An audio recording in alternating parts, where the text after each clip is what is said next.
ಶಾಂತಪುರ ಎನ್ನುವ ಗ್ರಾಮದಲ್ಲಿ ಅಮೃತ ಮತ್ತು ಶಾಂತಿ ಎನ್ನುವ ಅತ್ತೆ ಸೊಸೆ ಇದ್ರು. ಅವರದು ದೊಡ್ಡ ಕುಟುಂಬ. ಆ ಕುಟುಂಬದಲ್ಲಿ ಶಂಕರ್, ಅವನ ಹೆಂಡತಿ ವಿಮಲಾ ಕೂಡ ಇದ್ಲು. ಅಮೃತಳ ಮಾವನಾದ ಅಂಜಯ್ಯ ಕೂಡ ಈ ಕುಟುಂಬದಲ್ಲಿದ್ರು.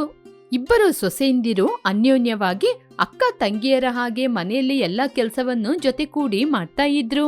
ಆದರೆ ಅಡುಗೆಯನ್ನು ಮಾತ್ರ ದೊಡ್ಡ ಸೊಸೆಯಾದ ಅಮೃತನೇ ಮಾಡ್ತಿದ್ಲು. ಯಾಕೆ ಅಂದ್ರೆ ಅಮೃತ ತುಂಬಾ ಚೆನ್ನಾಗಿ ಅಡಿಗೆ ಮಾಡ್ತಾಳೆ. ಅಮೃತ ಮಧ್ಯಾಹ್ನ ಊಟಕ್ಕೆ ಎಲ್ಲ ರೆಡಿ ಮಾಡ್ತಾ ಇದ್ಲು. ಆಗ ಶಂಕರ್ ಬಂದ. ಅತ್ತಿಗೆ, ಇವತ್ತು ಏನ್ ಸ್ಪೆಷಲ್ ಅಡಿಗೆ ಮಾಡಿದ್ದೀರಾ? ಇವತ್ತು ರೊಟ್ಟಿ ಬೆಂಡೆಕಾಯಿ ಪಲ್ಯ ಮಾಡಿದ್ದೀನಿ. ಕೂತ್ಕೊಳ್ಳಿ, ಊಟ ಮಾಡ್ಕೊಳ್ಳಿ. ಅಯ್ಯೋ ಅತ್ತಿಗೆ, ನೀವು ನನ್ನ ಮರ್ತ್ಬಿಟ್ರಾ? ನಾನು ಬೆಂಡೆಕಾಯಿ ತಿನ್ನದಿಲ್ಲ ಅಲ್ವಾ? ಅಯ್ಯೋ ಶಂಕರ್, ನಾನು ಆ ವಿಷಯನೇ ಮರ್ತ್ಬಿಟ್ಟೆ. ನಾನು ನಿಮಗೋಸ್ಕರ ಮೊಟ್ಟೆನ ಹುರಿದಿಟ್ಟಿದ್ದೀನಿ, ತಗೊಂಬರ್ತೀನಿ.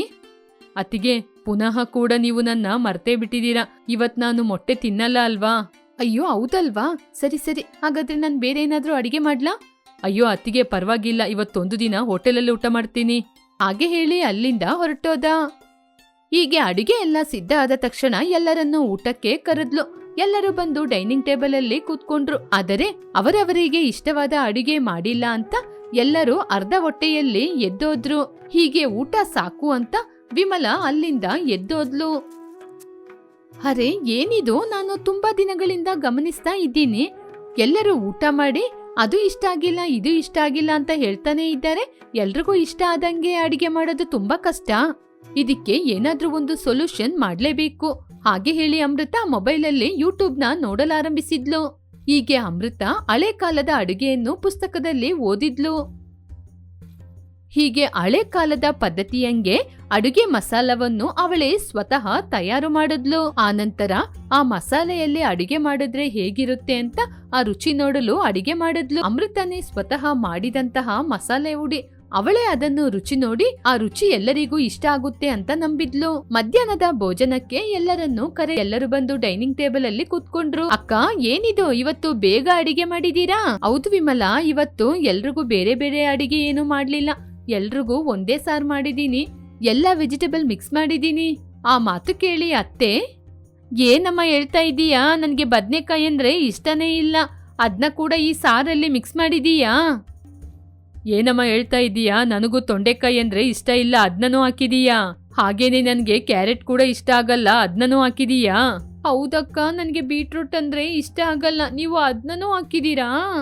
ಎಲ್ಲರ ಮಾತನ್ನು ಕೇಳಿದ ನಂತರ ಅಮೃತ, ಹಬ್ಬಬ್ಬಬ್ಬಬ್ಬಾ, ಸಾಕು, ಎಲ್ಲರೂ ಬಾಯಿ ಮುಚ್ಚಿ. ಇವತ್ತು ಮಾಡಿದ ಅಡಿಗೆ ನಿಮ್ಮೆಲ್ಲರಿಗೂ ಇಷ್ಟ ಆಗುತ್ತೆ. ಮೊದಲು ಎಲ್ರೂ ಊಟ ಮಾಡಿ ನೋಡಿ. ಆ ಮಾತು ಕೇಳಿ ಸರಿ ಅಂತ ಎಲ್ಲರೂ ಊಟ ಮಾಡಲಾರಂಭಿಸಿದ್ರು. ಊಟ ತಿಂದ ನಂತರ ಎಲ್ಲರೂ, ಅತ್ತಿಗೆ, ನನಗೆ ತುಂಬಾ ಇಷ್ಟ ಆದ ತೊಂಡೆಕಾಯಿ ಸಾರಾಗೆ ಇದೆ.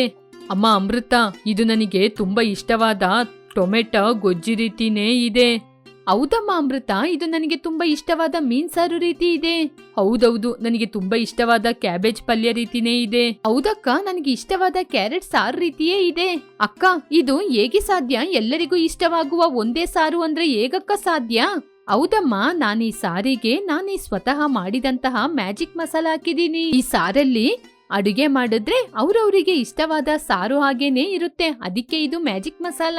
ಆ ಮಾತನ್ನು ಕೇಳಿ ಎಲ್ಲರೂ ಆಶ್ಚರ್ಯ ಪಡುತ್ತಾ, ಹೌದಮ್ಮ, ಅದಕ್ಕೆ ನಿನ್ ಕೈಯಲ್ಲಿ ಏನೋ ಮ್ಯಾಜಿಕ್ ಇದೆ. ಅದಕ್ಕೇನೆ ನೀನು ಯಾವ ಸಾರು ಮಾಡಿದ್ರು ಆ ಸಾರು ತುಂಬಾನೇ ರುಚಿಯಾಗಿರೋದು. ಇದು ನಮ್ಮೆಲ್ಲರಿಗೂ ಇಷ್ಟ ಆದ ಸಾರು ರೀತಿ ಇದೆ. ಹೀಗೆ ಎಲ್ಲರೂ ಅವಳನ್ನು ಹೊಗಳ್ತಾ ಇದ್ರು. ಹೀಗೆ ಅಮೃತ ಹೊಸ ಹೊಸ ಅಡಿಗೆ ಮಾಡಲಾರಂಭಿಸಿದ್ಲು. ಎಲ್ಲರೂ ಪ್ರತಿದಿನ ಅಡುಗೆಯನ್ನು ಇಷ್ಟಪಟ್ಟು ತಿಂತಾ ಇದ್ರು. ಹೀಗಿರುವಾಗ ಒಂದು ದಿನ ವಿಮಲಾ ಟೌನಿಗೆ ಹೋಗಿ ಬರುವಾಗ ಪಕ್ಕದ ಮನೆಯಲ್ಲಿ ಜಗಳ ಕೇಳ್ತಾ ಇತ್ತು. ವಿಮಲಾ ಆ ಜಗಳವನ್ನು ನೋಡದ ಹಾಗೆ ತಿರುಗಿ ಮನೆಗೆ ಬಂದು ಅಮೃತನ ಬಳಿ, ಅಕ್ಕ, ನಮ್ ಪಕ್ಕದ ಮನೆಯಲ್ಲಿ ಯಾವಾಗ ನೋಡಿದ್ರು ಜಗಳ ಆಗ್ತಾ ಇದೆ. ಏನಕ್ಕ ವಿಷಯ? ಒಂದು ಸಣ್ಣ ವಿಚಾರಕ್ಕೆ ಅವ್ರ ಮನೆಯಲ್ಲಿ ಜಗಳ ನಡೀತಾ ಇದೆ. ಪಕ್ಕದ ಮನೆಯಲ್ಲಿ ಅವರ ಮಗನಿಗೆ ಹೊಸದಾಗಿ ಮದ್ವೆ ಆಗಿದೆ. ಆ ಹುಡುಗಿಗೆ ಅಡಿಗೆ ಮಾಡ್ಲಿಕ್ಕೆ ಗೊತ್ತಿಲ್ಲ ಅಂತೆ.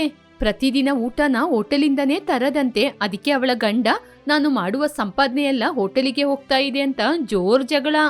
ಹೀಗೆ ಸಣ್ಣ ವಿಚಾರಕ್ಕೆ ಜಗಳ ಸ್ಟಾರ್ಟ್ ಆಗಿ ಜೋರಾಗಿ ಆಯಿತು. ನಿಮ್ಮ ಭಾವನು ನಿನ್ ಗಂಡನೇ ಹೋಗಿ ಜಗಳನ ಸರಿ ಮಾಡಿದ್ದು. ಹೌದಕ್ಕ, ಮನೆ ಗಂಡಸರಿಂದನೇ ಈ ರೀತಿ ಜಗಳ ಆಗೋದು. ಸರಿಯಾಗಿ ಅಡಿಗೆ ಮಾಡಿಲ್ಲ ಅಂತ ಜಗಳ ಮಾಡ್ಕೊಂಡೇ ಇರ್ತಾರೆ. ಆದ್ರೆ ನಮ್ಮನೇಲಿ ಆ ರೀತಿ ಸಮಸ್ಯೆ ಎಲ್ಲ ಇಲ್ಲ.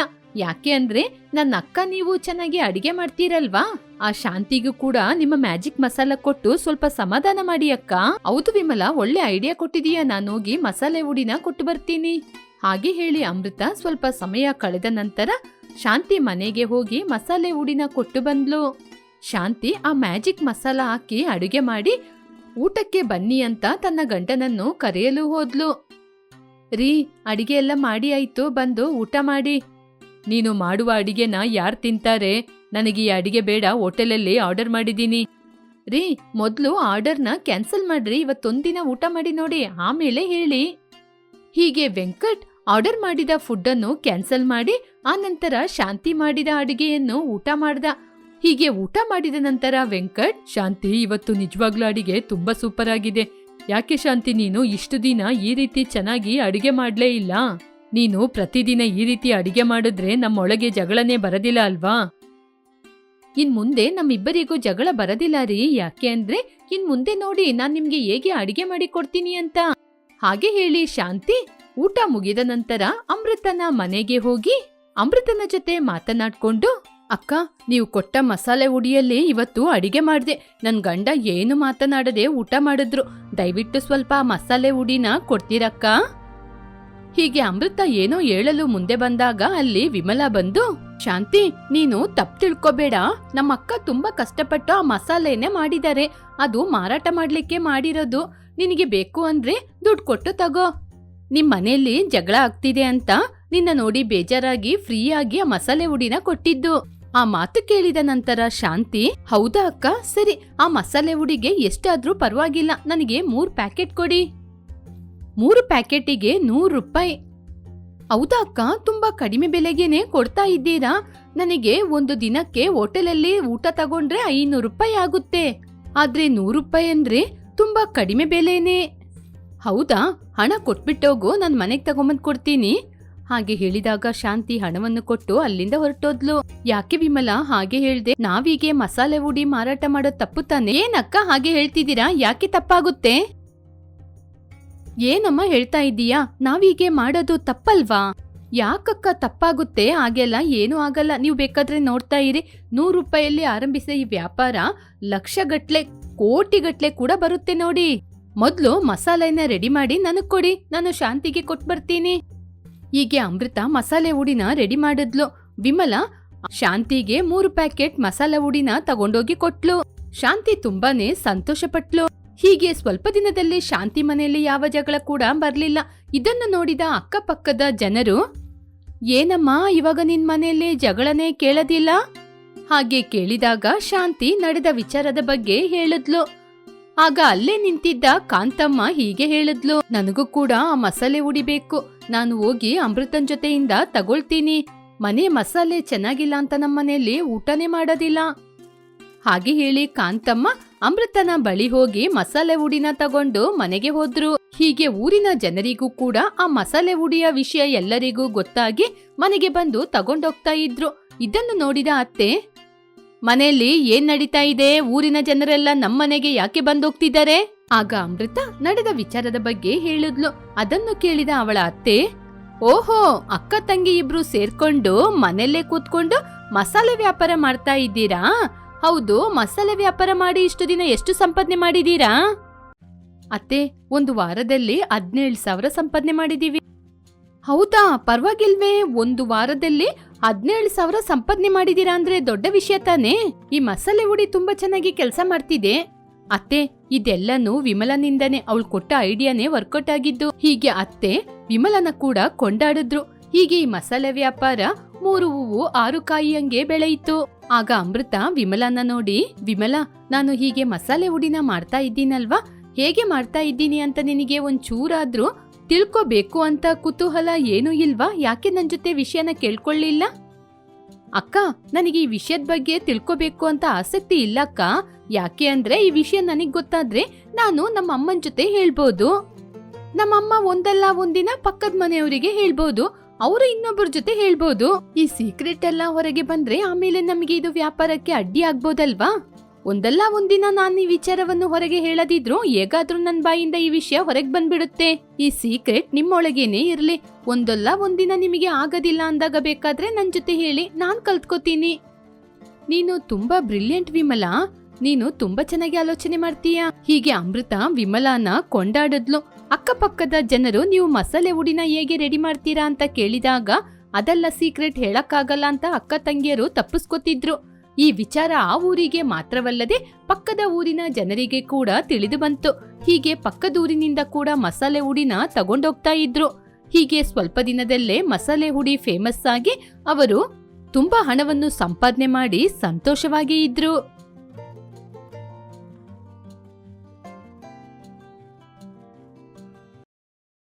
ದಕ್ಷಿಣಪುರ ಎನ್ನುವ ಗ್ರಾಮದಲ್ಲಿ ಸಿತಾರ ಅಂಜನಾ ಎನ್ನುವ ಅತ್ತೆ ಸೊಸೆ ಇಬ್ರು ಇದ್ರು. ಅವರಿಗೆ ದೇವರ ಮೇಲೆ ತುಂಬಾನೇ ಭಕ್ತಿ. ಹೇಗಾದ್ರೂ ಕುಂಭಮೇಳಕ್ಕೆ ಹೋಗ್ಬೇಕು ಅಂತ ಆಲೋಚನೆ ಮಾಡ್ತಿದ್ರು. ಅದ್ರ ಬಗ್ಗೆ ಅವರಿಬ್ಬರು ಮಾತಾಡ್ತಿದ್ರು. ಅತ್ತೆ, ನಾವು ಕುಂಭಮೇಳಕ್ಕೆ ಯಾವಾಗತ್ತೆ ಹೋಗೋದು? ನಮಗೆ ಹೋಗ್ಲಿಕ್ಕೆ ಫಲನೇ ಸಿಗಲ್ವಾ? ನಾನು ಕೂಡ ಅಲ್ಲಿ ಹೋಗ್ಲಿಕ್ಕೆ ತುಂಬಾ ಹಣವನ್ನು ಕೂಡಿ ಇಡ್ತಾ ಇದ್ದೀನಮ್ಮ. ಆದ್ರೆ ಏನ್ ಮಾಡೋದು, ಒಂದೊಂದು ರೂಪಾಯಿನ ನಾನು ಕುಂಭಮೇಳಕ್ಕೆ ಹೋಗುವುದಕ್ಕೋಸ್ಕರ ಸೇರ್ಸಿಡ್ತಾ ಇದ್ದೀನಿ. ಹಾಗಾದ್ರೆ ನಾನು ಕೂಡ ನಿಮ್ಗೆ ಸಹಾಯ ಮಾಡ್ತೀನತ್ತೆ. ನನ್ ಮನೆ ಕೆಲಸ ಎಲ್ಲ ಮುಗ್ದ ಮೇಲೆ ನಿಮ್ ಜೊತೆ ಬಂದು ವ್ಯಾಪಾರಕ್ಕೆ ಕೂತ್ಕೋತೀನಿ. ನಾವಿಬ್ಬರು ಸೇರಿ ಕಷ್ಟಪಟ್ಟು ಹಣ ಸಂಪಾದನೆ ಮಾಡಿ ಆ ನಂತರ ಕುಂಭಮೇಳಕ್ಕೆ ಹೋಗೋಣ. ಇಲ್ಲದಿದ್ರೆ ಕುಂಭಮೇಳ ಮುಗ್ದು ಬಿಡುತ್ತೆ. ಅದಕ್ಕೆ ಅವಳ ಅತ್ತೆ ಸರಿ ಅಂತ ಒಪ್ಪಿಕೊಂಡ್ರು. ಮರುದಿನ ಅತ್ತೆ ಮತ್ತು ಸೊಸೆ ಸೇರಿ ಹಣ್ಣುಗಳ ವ್ಯಾಪಾರ ಮಾಡ್ಲಿಕ್ಕೆ ಅಂತ ಹೊರಟ್ರು. ಬನ್ನಿ ಅಮ್ಮ ಬನ್ನಿ, ತಾಜಾ ತಾಜಾ ಹಣ್ಣುಗಳು, ರುಚಿ ರುಚಿಯಾದ ಹಣ್ಣುಗಳು. ಬನ್ನಿ ಅಮ್ಮ ಬನ್ನಿ, ಬಂದು ಹಣ್ಣುಗಳನ್ನ ತಗೊಂಡೋಗಿ. ಹೀಗೆ ಅತ್ತೆ ಸೊಸೆ ಇಬ್ರು ಸೇರಿ ತುಂಬಾ ಕಷ್ಟಪಟ್ಟು ಹಣ್ಣಿನ ವ್ಯಾಪಾರ ಮಾಡ್ತಿದ್ರು. ಹೀಗೆ 1 ವಾರ ಕಳೆಯಿತು. ಅತ್ತೆ, ಇಷ್ಟು ದಿನ ಕಾಯ್ಕೊಂಡಿದ್ದು ಸಾಕತ್ತೆ. ಇವತ್ ನಾವು ಕುಂಭಮೇಳಕ್ಕೆ ಹೊರಡೋಣ. ನೀವು ಕೂಡ ಒಂದು ಒಳ್ಳೆ ದಿನ ನೋಡಿ ಹೇಳಿ ಅತ್ತೆ. ಸರಿ ಅಮ್ಮ, ಹಾಗಾದ್ರೆ ನಾವು ಇವತ್ತೇ ಕುಂಭಮೇಳಕ್ಕೆ ಹೊರಡೋಣ. ಹೀಗೆ ಮಾತಾಡ್ಕೊಂಡು ಅವರಿಬ್ಬರು ಆ ದಿನ ಕುಂಭಮೇಳಕ್ಕೆ ಹೊರಟ್ರು. ಹೀಗೆ ಅವರು ಅಲ್ಲಿ ಹೋಗಿ ತಲುಪೋ ದಿನದಂದು ಅಲ್ಲಿ ಶಿವರಾತ್ರಿ. ಆದ್ರೆ ಆ ವಿಷಯ ಅವರಿಗೆ ಗೊತ್ತಿರ್ಲಿಲ್ಲ. ಅಲ್ಲಿ ಪೂಜೆಗಳು ತುಂಬಾ ಸಂಭ್ರಮದಿಂದ ನಡೀತಾ ಇತ್ತು. ಅದನ್ನು ನೋಡಿ ಅವರಿಗೆ ಆವಾಗ್ಲೇ ಅರ್ಥವಾಗಿದ್ದು, ಅತ್ತೆ, ನಾವು ತುಂಬಾ ದಿನಗಳು ಕಳೆದು ಬಂದ್ರು ನಮಗೆ ಒಳ್ಳೇದೇ ನಡೆದಿದೆ. ಹೌದತ್ತೆ, ಇವತ್ತು ಶಿವರಾತ್ರಿ. ಅದಕ್ಕೇನೆ ಇವತ್ತು ಇಷ್ಟೊಂದು ಜನ ನೆರೆದಿರೋದು, ಪೂಜೆ ಕೂಡ ನಡೀತಿರೋದು. ಶಿವರಾತ್ರಿಯ ದಿನ ಶಿವನ ದರ್ಶನವನ್ನು ಮಾಡುವುದು ನಮ್ಮ ಭಾಗ್ಯ ಅತ್ತೆ. ಇದು ನಮಗೆ ಸಿಕ್ಕಿರುವ ಪ್ರತಿಫಲ. ಹೌದಮ್ಮ, ನೀನ್ ಹೇಳೋದ್ ಕೂಡ ನಿಜಾನೇ. ನನಗೆ ತುಂಬಾ ಸಂತೋಷ ಆಗ್ತಿದೆ. ಇವತ್ ರಾತ್ರಿ ಇಡೀ ಜಾಗರಣೆ ಇದ್ದು ಶಿವನ ದರ್ಶನ ಮಾಡೋಣ. ಅದು ಮಾತ್ರ ಅಲ್ಲದೆ ನಿನ್ನ ಗಂಡನಾದ ಶೇಖರ್ ಎಲ್ಲೇ ಇದ್ರೂ ಆದಷ್ಟು ಬೇಗ ನಿನ್ನ ಬಳಿ ಬರ್ಲಿ ಅಂತ ಆ ದೇವರ ಬಳಿ ಬೇಡ್ಕೊ ಅಮ್ಮ. ಅವನು ಖಂಡಿತ ನಿನ್ನ ಕೋರಿಕೆನ ಈಡೇರಿಸ್ತಾನೆ. ಖಂಡಿತ ಅತ್ತೆ. ಹೀಗೆ ಆ ದಿನ ರಾತ್ರಿ ಅತ್ತೆ ಸೊಸೆ ಇಬ್ರು ನಿದ್ರೆ ಮಾಡದೆ ಜಾಗರಣೆ ಇದ್ರು. ಮರುದಿನ ಬೆಳಿಗ್ಗೆ ಎದ್ದು ಅಲ್ಲಿರುವ ಪುಣ್ಯ ಕೊಳದಲ್ಲಿ ಸ್ನಾನ ಮಾಡಿ ದೇವರಿಗೆ ಕೈ ಮುಗಿತಾ ಇದ್ದಾಗ, ದೇವ್ರೇ, ನನ್ ಗಂಡ ಎಲ್ಲೇ ಇದ್ರು ಆದಷ್ಟು ಬೇಗ ನನ್ನ ಬಳಿ ಬರುವ ಹಾಗೆ ಮಾಡಪ್ಪ. ನನ್ನ ಸೊಸೆ ತುಂಬಾ ಚೆನ್ನಾಗಿರ್ಬೇಕು. ಮನೆ ಬಿಟ್ಟು ಹೋದಂತಹ ನನ್ನ ಮಗ ಆದಷ್ಟು ಬೇಗ ನಮ್ಮ ಮುಂದೆ ಬರಬೇಕು ಹಾಗೆ ಅಂತ ಬೇಡಿಕೊಂಡ್ರು. ಅವರ ಎದುರಲ್ಲೇ ಒಬ್ರು ಸಾಧು ನೀರಲ್ಲಿ ಮುಳುಗಿದ್ರು. ಅವರು ಬೇರೆ ಯಾರೂ ಅಲ್ಲ. ಅವರನ್ನು ಗಮನಿಸಿದ ಸಿತಾರ, ಅತ್ತೆ, ಅವ್ರನ್ನ ನೋಡ್ಬೇಕಂದ್ರೆ ನಿಮ್ಮ ಮಗನ ರೀತಿಯೇ ಇದೆ ನೋಡಿ ಅತ್ತೆ, ನಿಜ ತಾನೇ? ಹೌದಮ್ಮ, ನೋಡಿದ್ರೆ ಶೇಖರ್ ರೀತಿನೇ ಕಾಣ್ತಿದ್ದಾರೆ. ಸರಿ ಬಾ, ಅವ್ರ ಹತ್ರ ಹೋಗೋಣ. ಇಲ್ಲದಿದ್ರೆ ಅವ್ರು ಅಲ್ಲಿಂದ ಹೊರಟೋಗ್ತಾರೆ. ಹಾಗೆ ಹೇಳಿ ಅವರಿಬ್ಬರು ಸಾಧುವಿನ ಹಿಂದೆನೇ ಹೋದ್ರು. ಆ ಸಾಧು ಅವರನ್ನು ನೋಡಿ ತಪ್ಪಿಸ್ಕೊಂಡು ಮುಂದೆ ಹೋಗ್ತಾ ಇದ್ರು. ಏನ್ರಿ, ಯಾಕೆ ನನ್ನ ನೋಡಿ ಹಾಗೆ ತಪ್ಪಿಸ್ಕೊಂಡು ಓಡ್ತಾ ಇದ್ದೀರಾ? ಈ ಸಾಧುಗಳ ಜೊತೆ ಸೇರಿ ಸಾಧುಗಳೇ ಆಗ್ಬಿಟ್ರಾ? ಯಾಕೆ ನನ್ನ ಜೀವನನ ಹೀಗೆ ಮಾಡಿದ್ರಿ? ನನಗೆ ನನ್ನ ಕುಟುಂಬ ಸಂಸಾರ ಏನು ಬೇಡ ಅಂತ ತಾನೆ ನಾನು ನಿಮ್ಮನ್ನೆಲ್ಲ ಬಿಟ್ಟು ಬಂದಿದ್ದು. ನೀನು ಕೂಡ ನನ್ನನ್ನು ಬಿಟ್ಟು ಹೋಗಿ ಸಂತೋಷವಾಗಿರು. ನಾನು ಸಾಧುವಾಗಿ ಇಲ್ಲಿಯೇ ಇರ್ತೀನಿ. ನಿನಗೆ ಹೀಗೆ ಮಾತಾಡೋದಕ್ಕೆ ಕಷ್ಟ ಆಗ್ತಾ ಇಲ್ವಪ್ಪ? ಯಾವ ದೇವರು ಹೇಳಿದ್ರು ಮದುವೆ ಆದ 1 ವಾರದಲ್ಲೇ ತನ್ನ ಹೆಂಡ್ತಿನ ಬಿಟ್ಟು ಬಂದ್ಬಿಡು ಅಂತ? ಯಾರು ಹೇಳಿದ್ರು ನಿಂಗೆ? 1 ವಾರದಲ್ಲಿ ಹೆಂಡ್ತಿನ ಬಿಟ್ಟು ಬಿಡು ಅಂತ ಯಾರಾದ್ರೂ ಹೇಳಿದ್ರಾ? ಯಾವ ಸ್ವಾಮೀಜಿನ ಕೇಳಿದ್ರು ಕೂಡ ನೀನ್ ಮಾಡಿದ್ದು ತಪ್ಪು ಅಂತ ಹೇಳ್ತಾರೆ. ಮದುವೆಯಾಗಿ 1 ವಾರದಲ್ಲೇ ಯಾಕೆ ಹೀಗೆ ಮಾಡ್ದೆ? ನಾನು ಇಲ್ಲಿಗೆ ಯಾಕೆ ಬಂದೆ, ಹೇಗೆ ಬಂದೆ ಅಂತಲ್ಲ ನನಗೆ ಗೊತ್ತಿಲ್ಲ. ಆ ದೇವ್ರು ನನ್ನ ಕರೆದ್ರು, ನಾನು ಇಲ್ಲಿಗೆ ಬಂದೆ. ಆ ಮಾತು ಕೇಳಿ ಅವರಿಬ್ಬರು ತುಂಬಾನೇ ದುಃಖಪಟ್ರು. ಆವಾಗ ಸಿತಾರ ಅಳುತ್ತಾ, ರೀ ಬನ್ರಿ, ನಮ್ಮ ಮನೆಗೆ ಹೋಗ್ಬಿಡೋಣ. ಹೀಗೆ ಸಿತಾರ ಎಷ್ಟೇ ಕೇಳಿಕೊಂಡ್ರು ಶೇಖರ್ ಅವಳ ಮಾತನ್ನು ಕೇಳಲಿಲ್ಲ. ಅವನು ಅಲ್ಲಿಂದ ಹೊರಟು ಹೋಗೇ ಬಿಟ್ಟ. ಆ ನಂತರ, ಸ್ವಾಮಿ, ನನ್ನ ಗಂಡನನ್ನು ತೋರಿಸುವ ಹಾಗೆ ತೋರಿಸಿ ನನ್ನಿಂದ ಪುನಃ ದೂರ ಮಾಡ್ತಿದ್ದೀರಾ? ಅವರು ಮನಸ್ಸು ಬದಲಾಯಿಸಿಕೊಂಡು ಪುನಃ ನನ್ನ ಬಳಿ ಬರುವ ಹಾಗೆ ಮಾಡಿ ಸ್ವಾಮಿ, ನಿಮಗೆ ಪುಣ್ಯ ಬರುತ್ತೆ. ನಿಮ್ಮ ದರ್ಶನವನ್ನು ನೋಡ್ಲಿಕ್ಕೆ ಇಷ್ಟು ದೂರ ಬಂದಿದ್ದೀವಿ. ದಯವಿಟ್ಟು ನಮ್ಮ ಕೋರಿಕೆಯನ್ನು ಈಡೇರಿಸಿ ಸ್ವಾಮಿ. ಹೀಗೆ ಅವಳು ದೇವರ ಬಳಿ ಪ್ರಾರ್ಥನೆ ಮಾಡ್ಕೊಂಡ್ಲು. ಆಗ ದೇವರು ಒಬ್ಬರು ಸಾಧುವಿನ ರೂಪದಲ್ಲಿ ಶೇಖರ್ ಮುಂದೆ ಬಂದು ನಿಂತು, ಯಾರ ಬಗ್ಗೆ ಸ್ವಾಮಿ ಇಷ್ಟು ದೀರ್ಘವಾಗಿ ಆಲೋಚನೆ ಮಾಡ್ತಾ ಇದ್ದೀರಾ? ಏನು ಆಲೋಚನೆ ಮಾಡ್ತಿದ್ದೀರಾ? ನಾನು ಏನು ಅಂತ ಹೇಳುದು ಸ್ವಾಮಿ. ಯಾರನ್ನು ನಾನು ನೋಡ್ಬಾರ್ದು ಅಂದ್ಕೊಂಡಿದ್ದೀನೋ ಇವತ್ತು ಅವ್ರನ್ನ ನೋಡ್ಬಿಟ್ಟೆ. ನಾನು ಇದನ್ನೆಲ್ಲ ಬೇಡ ಅಂತಾನೆ ಬಿಟ್ಟು ಬಂದಿದ್ದು. ಇವತ್ತು ಅವರನ್ನು ನೋಡಿಬಿಟ್ಟೆ. ಅದು ಒಳ್ಳೇದು ಅಲ್ಲ ಅಂತ ನನಗೆ ಇವಾಗ ಅರ್ಥ ಆಗ್ತಿದೆ. ನನ್ನ ಅಮ್ಮ ಹೆಂಡತಿ ನನ್ನ ಮನೆಗೆ ಬರ್ಲಿಕ್ಕೆ ಹೇಳಿ ತುಂಬಾನೇ ಪೀಡಿಸ್ತಿದ್ದಾರೆ. ಆದ್ರೆ ನಾನು ಹೋಗೋದಿಲ್ಲ. ಆದ್ರೂ ಅವರನ್ನು ನೋಡಿ ನನಗೆ ತುಂಬಾನೇ ದುಃಖವಾಗಿದೆ. ನಿಮ್ಮ ಕಷ್ಟ ಏನು ಅಂತ ನನಗೆ ಅರ್ಥ ಆಗ್ತಿದೆ ಸ್ವಾಮಿ. ಹಿಂದೂ ಧರ್ಮದಲ್ಲಿ ಯಾವ ಶ್ರೀಗೂ ಯಾವ ಕಷ್ಟವನ್ನು ಕೊಡಬಾರ್ದು ಅಂತಾನೆ ಇದೆ. ಆ ಕಾಲದಲ್ಲಿ ಶ್ರೀಗೋಸ್ಕರ ಯುದ್ಧವನ್ನು ಮಾಡಿದ್ರು. ಅಲ್ಲಿ ಎಲ್ಲವೂ ಸಾವೇ ಸಂಭವಿಸಿದೆ. ನಿನಗೆ ದೇವರ ಜೊತೆನೇ ಇರಬೇಕು ಅಂದ್ರೆ ಅದಕ್ಕೆ ಎಷ್ಟೋ ದಾರಿಗಳಿದೆ. ಅದನ್ನು ಬಿಟ್ಟು ನಿನ್ನ ಸಂಸಾರಕ್ಕೆ ಹಿಂಸೆ ಕೊಟ್ಟು ಇಲ್ಲಿ ಬರಬೇಕಾಗಿಲ್ಲ. ಹಾಗಾದ್ರೆ ನೀವು ಏನ್ ಹೇಳಕ್ ಬರ್ತಿದ್ದೀರಾ ಸ್ವಾಮಿ? ಇದನ್ನೆಲ್ಲವನ್ನು ಬಿಟ್ಟು ನಾನು ನನ್ನ ಕುಟುಂಬದವರ ಜೊತೆ ಹೋಗ್ಬೇಕು ಅಂತನಾ? ಆ ದೇವರಿಂದಾನೇ ತನ್ನ ಕುಟುಂಬವನ್ನು ಬಿಟ್ಟು ಬರ್ಲಿಕ್ಕೆ ಸಾಧ್ಯವಾಗಲಿಲ್ಲ. ನೀನು ಬೇಡುವ ಆ ಶಿವನಿಗೆ 2 ಹೆಂಡತಿ. ಆದರೆ ಆ ಶಿವ 2 ಹೆಂಡತಿ ಮಕ್ಕಳನ್ನು ಬಿಟ್ಟು ಇಲ್ಲಿಗೆ ಬಂದು ಬಿಟ್ಟಿದ್ದಾರಾ? ನೀವು ಆ ದೇವರ ಬಳಿ ಒಟ್ಟಿಗೇನೆ ಇರಬೇಕು ಅಂದ್ರೆ ಕುಟುಂಬದವರಿಗೆ ನೋವನ್ನು ಕೊಡದೆ ಅವರ ಜೊತೆ ಅನುಸರಿಸಿಕೊಂಡು ಜೀವನ ಮಾಡಿಕೊಂಡು ಆ ದೇವರ ಹತ್ತಿರಕ್ಕೇನೆ ಇರಿ. ಹಾಗಾದ್ರೆ ನೀವು ಮಾತ್ರ ಯಾಕೆ ಸ್ವಾಮಿ ನಿಮ್ಮ ಕುಟುಂಬವನ್ನು ಬಿಟ್ಟು ಇಲ್ಲಿಗೆ ಬಂದಿದ್ದೀರಾ? ನಾನು ಯಾಕೆ ನನ್ನ ಕುಟುಂಬವನ್ನು ಬಿಟ್ಟು ಬಂದಿರೋದು? ನನ್ನ ಭಕ್ತರನ್ನು ನೋಡ್ಲಿಕ್ಕೆ ಅಂತ ಬಂದೆ. ಹಾಗೆ ನೋಡಿ ಆಯಿತು. ಇವಾಗ ನನ್ನ ಭಕ್ತರನ್ನು ನೋಡಿ ಆ ನಂತರ ನನ್ನ ಕುಟುಂಬದ ಜೊತೆ ಹೋಗಿ ಸೇರ್ಕೊಳ್ತೀನಿ. ಅವರು ನನಗೋಸ್ಕರ ಕಾಯ್ತಾ ಇರ್ತಾರೆ. ಇದನ್ನೇ ನಾನ್ ನಿನ್ಗೆ ಹೇಳಕ್ ಬರೋದು. ಹಾಗೆ ಹೇಳಿ ಆ ಸ್ವಾಮೀಜಿ ಅಲ್ಲಿಂದ ಮಾಯವಾದ್ರು. ಸ್ವಾಮಿ, ನೀವು ಯಾರು ಅಂತ ನನಗೆ ಅರ್ಥವಾಯಿತು. ನನಗೋಸ್ಕರ ಇಲ್ಲಿಯವರೆಗೆ ಬಂದ್ರ? ನೀವು ಹೇಳಿದ ಹಾಗೆ ನಾನು ನನ್ನ ಕುಟುಂಬದವರ ಜೊತೆಗೆ ಹೋಗ್ತೀನಿ. ಹೀಗೆ ಶೇಖರ್ ತನ್ನ ತಾಯಿ ಮತ್ತು ಹೆಂಡತಿ ಎಲ್ಲಿದ್ದಾರೆ ಅಂತ ಅವರನ್ನು ಹುಡುಕಿ ಅಲ್ಲಿಗೆ ಬಂದು ಸೇರಿದ. ಆ ದೇವರಿಗೆ ನಮ್ಮ ಕೋರಿಕೆ ಕೇಳಿದೆ, ಅದರಿಂದನೇ ಸಹಾಯ ಮಾಡಿದ್ದಾರೆ. ಹೀಗೆ ಶೇಖರ್ ಕೂಡ ನಡೆದ ವಿಚಾರವನ್ನು ಎಲ್ಲ ಹೇಳಿದ. ಆ ಮಾತು ಕೇಳಿ ಅವರಿಬ್ಬರು ತುಂಬಾ ಸಂತೋಷಪಟ್ರು. ಹೀಗೆ ಆ ದೇವರಿಗೆ ಕೈ ಮುಗಿದು 3 ಜನ ತಮ್ಮ ಹಳ್ಳಿಗೇನೆ ತಿರುಗಿ ಬಂದ್ರು. ಊರಿನ ಜನರೆಲ್ಲ ಶೇಖರ್ ಬಗ್ಗೆನೆ ಮಾತಾಡ್ತಾ ಇದ್ರು. ಆದ್ರೆ ಶೇಖರ್ ಅವರ ಮಾತನ್ನು ಕಿವಿಗೆ ಹಾಕಿಕೊಳ್ಳದೆ ಶೇಖರ್ನ ನೋಡ್ಲಿಕ್ಕೆ ಊರಿನ ಜನರು ಕೂಡ ಬಂದ್ರು. ಅಲ್ಲಿ ಕಾಂತ ಎನ್ನುವ ಮಹಿಳೆ ಶೇಖರನ್ನು ನೋಡಿ, ನೀವು ಕುಂಭಮೇಳಕ್ಕೆ ಹೋಗಿರೋದು ನಿಮ್ಮ ಅದೃಷ್ಟ. ಆ ದೇವರೇ ನಿಮ್ಮನನ್ನು ಒಟ್ಟಿಗೆ ಸೇರಿಸಿದಾನೆ. ನೀವು ಕುಂಭಮೇಳಕ್ಕೆ ಹೋಗಿದ್ದು ಕೂಡ ತುಂಬಾ ಒಳ್ಳೇದೇ ಆಯಿತು. ಹೌದು, ಆ ದೇವರೇ ನನಗೋಸ್ಕರ ನೇರವಾಗಿ ಬಂದು ನನ್ನ ಗಂಡನ ಬಳಿ ಅವರ ಜೊತೆ ಮಾತಾಡಿದ್ದಾರೆ. ಆ ಸಂತೋಷವನ್ನು ನನ್ನಿಂದ ಮಾತಿನಿಂದ ಹೇಳಲಿಕ್ಕಾಗಲ್ಲ. ಇನ್ನು ಮುಂದೆ ಯಾರಿಗೋಸ್ಕರನೂ ಯಾವಾಗ್ಲೂ ನೀವು ಕಷ್ಟಪಡಬೇಡಿ. ಆ ದೇವರು ನಿಮ್ಮ ಕಷ್ಟವನ್ನು ಅರಿತು ನಿಮ್ಮ ಮಗನನ್ನು ನಿಮ್ಮ ಬಳಿ ಸೇರಿಸಿದ್ದಾನೆ. ಹೌದು ಅತ್ತಿಗೆ, ನೀವೇಳದೇನೋ ನಿಜಾನೇ. ಆ ದೇವರು ನಮ್ಮ ಜೊತೆನೇ ಇದ್ಕೊಂಡು ನಮ್ಮನ್ನು ಕಾಪಾಡಿದ್ದಾರೆ. ಹೀಗೆ ಅವರು ಕುಂಭಮೇಳದಲ್ಲಿ ನಡೆದ ವಿಚಾರವನ್ನು ಹೇಳಿದ್ರು. ಆ ನಂತರ ಅವರಿಗೂ ಕೂಡ ಆಶ್ಚರ್ಯವಾಯಿತು. ಹೀಗೆ ಚೆನ್ನಾಗಿ ನಡೆದ ಕುಂಭಮೇಳಕ್ಕೆ ನಮ್ಮಿಂದ ಹೋಗಕ್ಕಾಗ್ಲಿಲ್ಲ ಅಂತ ತುಂಬಾ ಬೇಜಾರಾಗ್ತಿದೆ. ಅಯ್ಯೋ ಪರವಾಗಿಲ್ಲ ಅತ್ತಿಗೆ, ಮುಂದಿನ ದಿನಗಳಲ್ಲಿ ಬೇಗ ಹೋಗಿ ಬನ್ನಿ ಹಾಗೆ ಅಂತ ಹೇಳಿದ್ರು. ಹೀಗೆ ಮಾತನಾಡಿ ಅವರಿಬ್ಬರು ಅಲ್ಲಿಂದ ಹೊರಟು ಹೋದ್ರು. ಹೀಗೆ ಸಾಧುವಾಗಿದ್ದ ಶೇಖರ್ ತಮ್ಮ ಕುಟುಂಬದವರ ಜೊತೆ ಸೇರಿಕೊಂಡ. ಯಾಕಪ್ಪ ಶೇಖರ್, ನಿನಗೆ ಈ ಕುಟುಂಬವನ್ನೆಲ್ಲ ಬಿಟ್ಟು ಹೋಗ್ಬೇಕು ಅಂತ ಅನ್ನಿಸಿದ್ದು? ಏನೋ ನನಗೆ ಗೊತ್ತಿಲ್ಲಮ್ಮ. ಈ ಕುಟುಂಬವನ್ನು ಹೇಗೆ ಚೆನ್ನಾಗಿ ನೋಡ್ಕೋಬೇಕು ಅಂತ ಕೂಡ ನನಗೆ ಅರ್ಥ ಆಗದೆ ಇಲ್ಲಿಂದ ಹೊರಟು ನಿಮ್ನ ಬಿಟ್ಟೇ ಹೋಗ್ಬಿಟ್ಟೆ. ಇವತ್ತು ಆ ಕುಂಭಮೇಳದಲ್ಲೇ ಅರ್ಥ ಆಗಿದ್ದು ನಿಜವಾದ ಭಕ್ತಿ ಅಂದ್ರೆ ಏನು ಅಂತ. ಸಾಕ್ಷಾತ್ ಆ ದೇವರೇ ಬಂದು ನನ್ನ ಕುಟುಂಬವನ್ನು ಜೋಡಿಸಿದಾನೆ. ನಿಜವಾಗ್ಲೂ ನಾನು ತುಂಬಾನೇ ಪುಣ್ಯ ಮಾಡಿದವನು.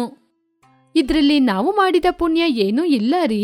ನೀವು ಎಷ್ಟೋ ವರ್ಷಗಳಿಂದ ದೇವರ ಜೊತೆಗೇನೆ ಇದ್ದು ಅವರಿಗೆ ಸೇವೆ ಮಾಡ್ಕೊಂಡು ಬಂದಿದ್ದೀರಾ. ಇದು ನೀವು ಮಾಡಿದ ಪುಣ್ಯನೇ. ಹಾಗೆ ಹೇಳಿದ್ಲು ಸಿತಾರ. ಅವಳ ಮಾತನ್ನು ಕೇಳಿ ಎಲ್ಲರೂ ಕೂಡ ತುಂಬಾ ಸಂತೋಷಪಟ್ರು. ಹೀಗೆ ಆ ದಿನ ಕಳೆಯಿತು. ಮರುದಿನ ಶೇಖರ್ ಅವನ ಹೊಲಕ್ಕೆ ಹೋಗಿ ಕೆಲಸ ಮಾಡಲು ಆರಂಭಿಸಿದ. ಹೀಗೆ ಅವರ ಜೀವನ ತುಂಬಾ ಸಂತೋಷದಿಂದ ಸಾಗ್ತಾ ಇತ್ತು. ಅತ್ತೆ ಸೊಸೆ ಇಬ್ರು ಪುನಃ ಹಣ್ಣಿನ ವ್ಯಾಪಾರವನ್ನು ಮಾಡಿಕೊಂಡು ಸಂತೋಷವಾಗಿದ್ರು. ನಿಜವಾಗ್ಲೂ ಈ ಸಂತೋಷವನ್ನೆಲ್ಲ ಬಿಟ್ಟು ನಿಮಗೂ ಕೂಡ ತೊಂದರೆ ಕೊಟ್ಬಿಟ್ಟೆ. ಈ ಊರಿನ ಜನರೆಲ್ಲ ನೀವು ಎಷ್ಟು ಕಷ್ಟಪಡ್ತಿದ್ದೀರಾ ಅಂತ ಎಲ್ಲವನ್ನೂ ಹೇಳಿಬಿಟ್ರು. ಸಿತಾರ, ನಾವು ಉಂಗಟ್ಟ ಇನ್ನೊರು ವಿಷಯ ಪೇಸನೋ. ಇನ್ ಮುಂದೆ ನಿನ್ನ ಕಣ್ಣಲ್ಲಿ ಕಣ್ಣೀರು ನೋಡಕೂಡದು, ನೋಡ್ಲಿಕ್ಕೂ ಬಿಡದಿಲ್ಲ ಹಾಗೆ ಅಂತ ಸಂತೋಷವಾಗಿ ಹೇಳಿದ. ನನಗೆ ಈ ಒಂದು ಮಾತು ಸಾಕೂರಿ. ನಾನು ಇಷ್ಟು ವರ್ಷ ಇದು ಒಂದೇ ಒಂದು ಮಾತಿಗೋಸ್ಕರನೇ ಇಷ್ಟು ವರ್ಷ ನಿಮ್ನ ಬಿಟ್ಟು ಕಾಯ್ಕೊಂಡಿದ್ದೆ. ಹೀಗೆ ಅಂಜನ ಕೂಡ ತುಂಬಾನೇ ಸಂತೋಷಪಟ್ಲು. ನೀವಿಬ್ಬರು ಹೀಗೇನೆ ಸಂತೋಷವಾಗಿದ್ದು ಆದಷ್ಟು ಬೇಗ ನನ್ನ ಕೈಗೆ ಮೊಮ್ಮಗನೋ ಮೊಮ್ಮಗಳನ್ನ ಕೊಡಿ. ಆ ಮಾತು ಕೇಳಿ ಗಂಡ ಹೆಂಡತಿ ಇಬ್ರು ನಾಚಿಕೆ ಪಟ್ರು. ಹೀಗೆ ಅಂದಿನಿಂದ ಆ ಕುಟುಂಬ ತುಂಬಾ ಸಂತೋಷದಿಂದ ಜೀವನವನ್ನು ಮಾಡ್ತಾ ಇದ್ರು.